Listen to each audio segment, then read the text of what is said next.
Hello and welcome to another Decks at Top My Locals Me edition.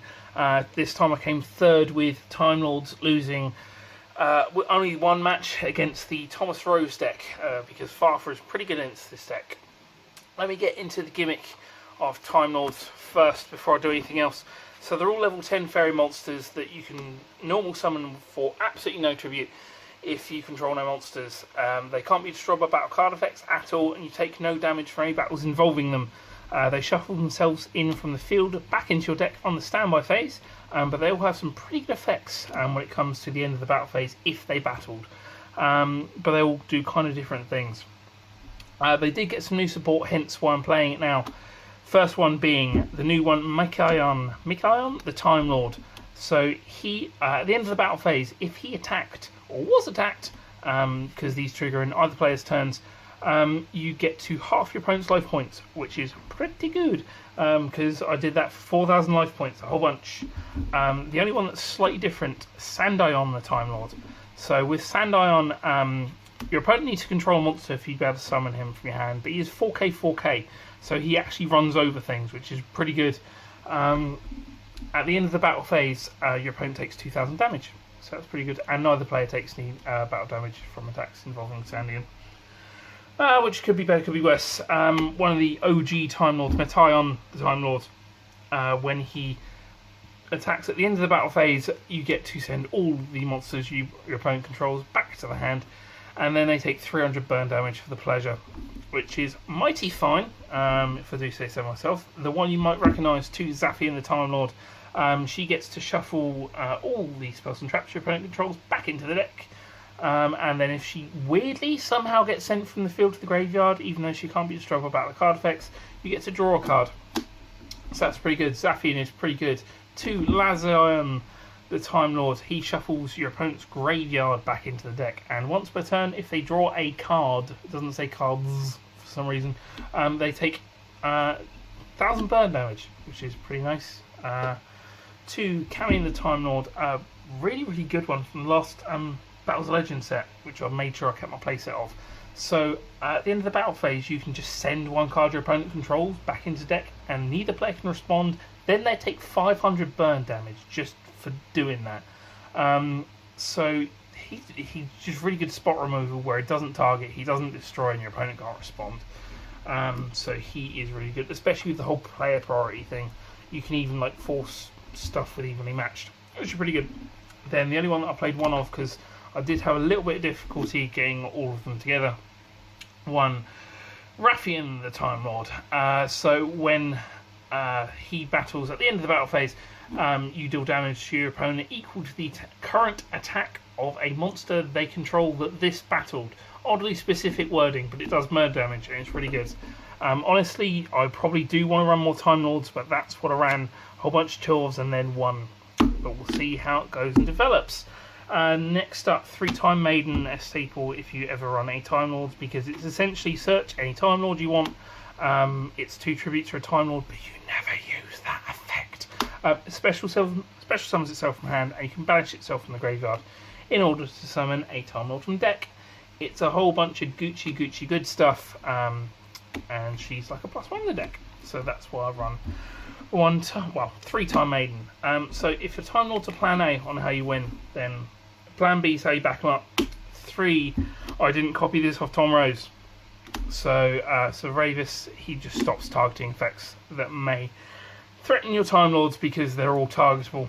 It's their one weakness. So around 3 of that. So if this is your plan B, your plan C is 3 Swiss Scarecrow. This did phenomenally. Like, don't underrate this card. Even against like Mech Knight Invoked, or just, I think it was just Invoked, I can't even remember.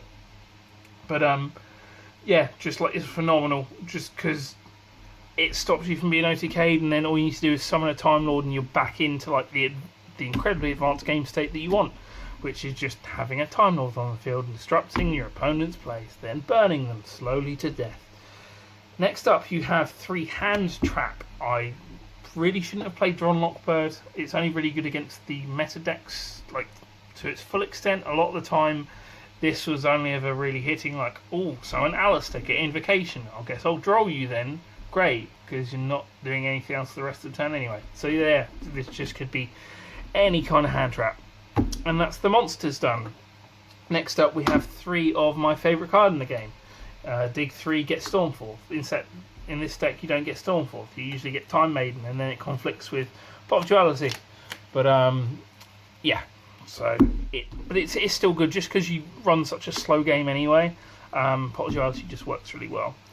2 of the worst card in decks, Celestial Transformation. This card literally basically reads as Special Summon 1 Time Lord from your hand. But it never came up. Like, honestly, you don't really normally need that effect. Like, you just don't. I don't know why it just didn't come up. But yeah, Celestial Transformation wasn't great. We then have 2 copies of I Hear Maiden is a pretty good card, but please don't tell anyone. Oh no, wait a second, you ashed this anyway, because this got ashed quite a lot. But yeah, so that was my spell lineup. I quite like the fact that I'm not running a deck that's super like reliant on spells, because anti-spell and all that sort of stuff is around at the moment, which is muy grande. On the trap cards, 3, I'm glad I didn't play Torrential, although this conflicts with the next thing. This was just super duper good against a lot of stuff, so I can't recommend Rivalry enough. But this card, Empty Machine. For starters, I just love the art in this, especially all 3 together. I don't know why, it talks to me. It's got a bunch of effects. You discard a Time Lord basically to draw a card, which sets up this other effect if it's the only spell and trap card you control. It does conflict with Rivalry, but hey, let's deal with that when it comes up. You get to set 1 Infinite Machine from your deck or your hand, and this card is loyal as all good Jesus in my hand. Just loved hugging my hand. But yes, so this then gets this. This can't be destroyed by card effects once per turn. This also can't be destroyed by card effects once per turn. This lets you special summon 1 Time Lord from your hand, which is pretty good. So yeah, you can also shuffle 1 Time Lord from your graveyard back into the deck to then set this Infinite Light from your deck or your hand. And Infinite Light is really, really good for a whole bunch of reasons. Let's get everything out of the way. So this can't be destroyed by card effects. That's pretty good. Time Lords can't be targeted. Thank God. Time Lords don't put himself back into the deck on the end phase, standby phase, which is really, really good. And if you control no monsters, then Infinite Light is going to let you special summon 1 Time Lord from your hand, deck, and or graveyard with different names each. But you don't have to do all 3 of them, which I thought you did, and it was still a really good card. But yeah, it just basically lets you summon a bunch of Time Lords, get whatever board you want, and then tell your opponent, are you going to scoop yet? Because this is kind of an advanced game state.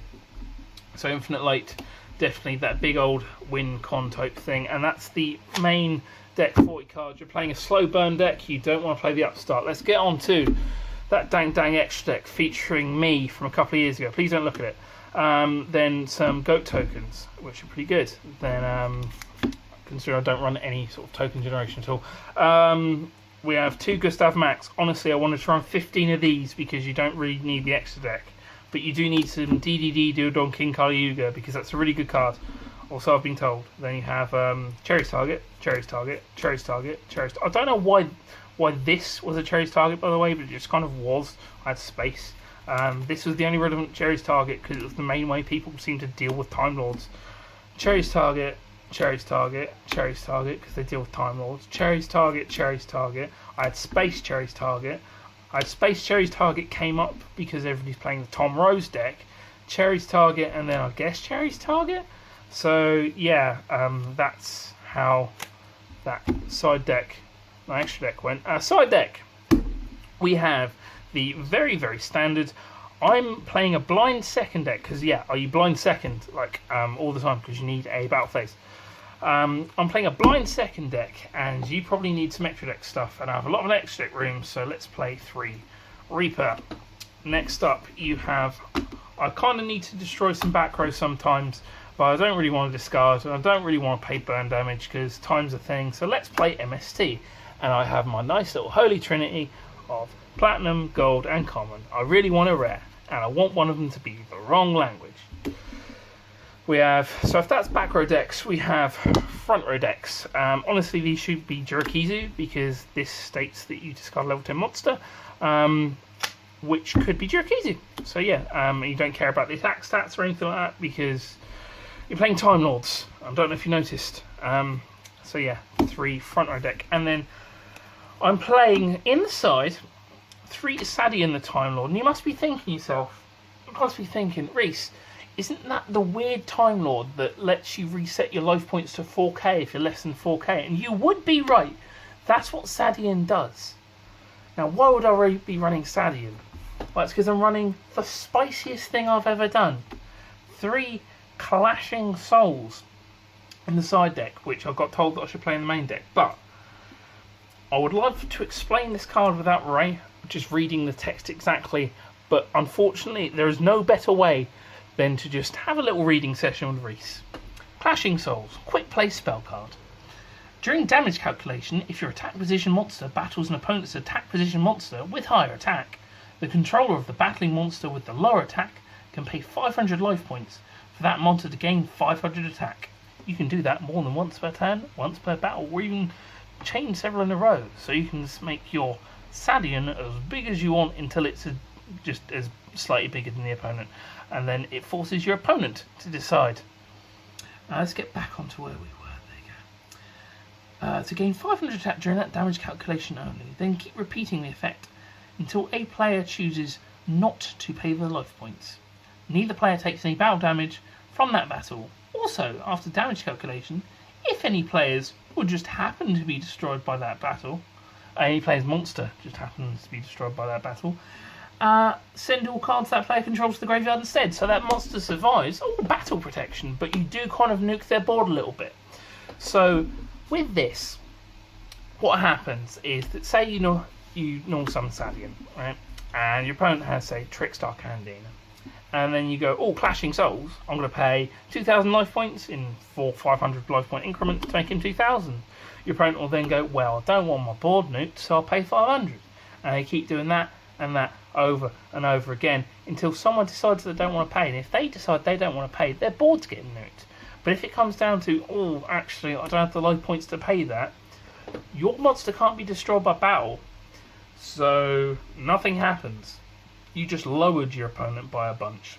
But yeah, so that's why I play 3 Sadian, because it means you can pay basically 7-5 to then make Sadian really big and then turn your life points back to 4,000. And that's the spicy thing that meant I wanted to play Time Lords. Thank you very much for watching my terrible deck profile. I may end up playing this thing again. See if I can mix it in with some other spicy stuff like that Pure Artifact deck that I did once. But yes, thanks very much for watching. Ta-da!